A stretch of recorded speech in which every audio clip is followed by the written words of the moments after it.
ఓం నమ శివాయ. హర హర మహాదేవ శంభో శంకర.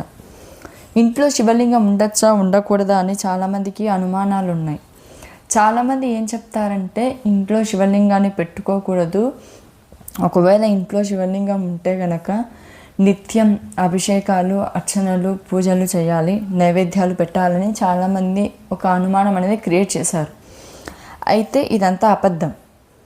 ఎవరైనా సరే ఇంట్లో శివలింగాన్ని పెట్టుకోవచ్చు.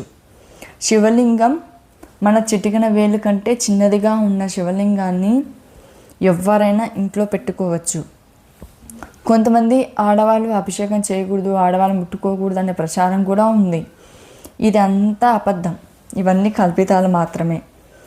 శివలింగాన్ని పూర్వం అసురులు, సురులు ప్రతి ఒక్కరు ఇంట్లో పెట్టుకొని అభిషేకాలు చేసేవాళ్ళు.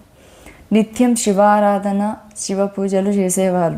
కాబట్టే ఆ కాలం చాలా ధర్మంగా సాగింది, మానవత్వంతో నిండింది. పంటలు బాగా పండేవి, ఒకరినొకరికి సహాయం చేసుకునేవాళ్ళు. ఇప్పుడు కొన్ని అనుమానాలతో ఇవన్నీ కల్పితాలు కొన్ని క్రియేట్ చేసి శివలింగం మీద లేనిపోయిన అపోహాలన్నీ వేస్తున్నారు. ఏ అనుమానం లేకోకుండా నిర్భయంగా ఇంట్లో శివలింగాన్ని పెట్టుకోవచ్చు. శివలింగం, లింగం అంటే సంస్కృతం ప్రకారం ఒక గుర్తు లేదా చిహ్నం. శివలింగం అంటే ఆది అంతం లేనివాడు. స్టార్టింగ్ పాయింట్ని కానీ ఎండింగ్ పాయింట్ కానీ కనుక్కోలేం. మొత్తం 84 లక్షల జీవరాశులు అన్నీ లాస్ట్కు ఆ శివలింగంలోనే ఐక్యం అవ్వాలి. శివాలయం లేని ఊరు, శివలింగం లేని ఇల్లు శ్మశానంతో సమానం. శివలింగాన్ని ఇంట్లో పెట్టుకోకూడదు అని చెప్పేవాళ్ళు దుష్టశక్తులు. ఏ జన్మలోనో ఏదో కర్మ చేసుకోవడం వల్ల ఈ జన్మలో వాళ్ళకి శివుడి మీద, శివలింగం మీద, విభూది మీద ఇష్టం అనేది కలగలేదు, భక్తి అనేది కలగలేదు. ఎన్నో జన్మల పాపాలు చేసుకుంటే కానీ ఇటువంటి సిచ్యువేషన్ అనేది రాదు. ఇంట్లో శివలింగాన్ని పెట్టుకోండి, అది ఏదైనా కావచ్చు.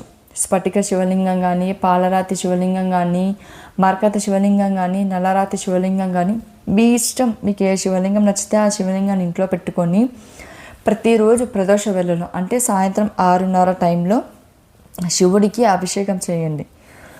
వసతి ఉంటే మొత్తం పాలు, నెయ్యి, పంచామృతాలతో అభిషేకం చేయండి. లేకపోతే చెంబుతో కోసిని నీళ్లు పోసినా చాలు, పులకరించిపోతాడు మహాశివుడు.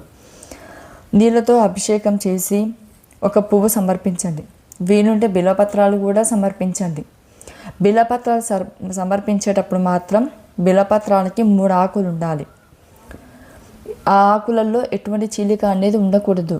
ఆ 3 ఆకులకి చిహ్నం వచ్చేసి ఒకటి శివుడు, రెండోది పార్వతి, మూడోది వినాయకుడు. ఒక్కొక్క ఆకు. ఇంకో కథ ప్రకారం బిలపత్రాలు యొక్క 3 ఆకులు వచ్చేసి బ్రహ్మ, విష్ణు, మహేశ్వరులు అని మన పురాణాలు చెప్తున్నాయి. శివలింగాన్ని మనం పూజిస్తే మనకి మంగళకరమైన కార్యాలు జరుగుతాయి, మన ఇంట్లో శుభం జరుగుతుంది. ఇంట్లో ఒక్కరు చేసినా చాలు, మొత్తం కుటుంబాన్ని అందరినీ ఉద్ధరించేవాడు మహాశివుడు. శివాభిషేకం చేసేటప్పుడు శివ పంచాక్షరి మంత్రం అంటే ఓం నమ శివాయ అనే మంత్రంతో అన్నా చేయండి. లేకపోతే శివునికి అష్టోత్తర శతనామాలు ఉన్నాయి. అంటే ఓం శివాయ నమః, ఓం మహేశ్వరాయ నమః, ఓం శంభవే నమః, ఓం పినాకిరే నమః, ఓం శశిరేఖాయ నమః అని ఇలా మొత్తం 108 నామాలు ఉన్నాయి. ఆ నామాలతో అన్నా అర్చన చేయండి శివుడికి. ఎలా అర్చన చేసినా ఆయన స్వీకరిస్తాడు. ఇలానే చేయాలి, ఇలానే ఉండాలి, ఇలానే నైవేద్యాలు పెట్టాలి, ఇవి మాత్రమే పెట్టాలన్న నియమాలు మహాశివుడికి ఏమే కానీ లేవు. మనం భక్తితో చేసామా లేదా అనేదే చూస్తాడు. కానీ నువ్వు ఎంత సమర్పించావు, ఎంత పెట్టావు, ఏం చేసావు అని ఎన్ని ఏం పట్టించుకోడు మహాశివుడు. అయితే శివాభిషేకం చేసేటప్పుడు మాత్రం నుదుటి మీద విభూతి ధారణ చేయండి. విభూతి ధారణ చేసి శివాభిషేకం చేస్తే అఖండమైన ఫలితాన్ని ఇస్తాడు మహాశివుడు. ఓం నమ శివాయ. నమో పార్వతీపతయ హర హర మహాదేవ శంభో శంకర.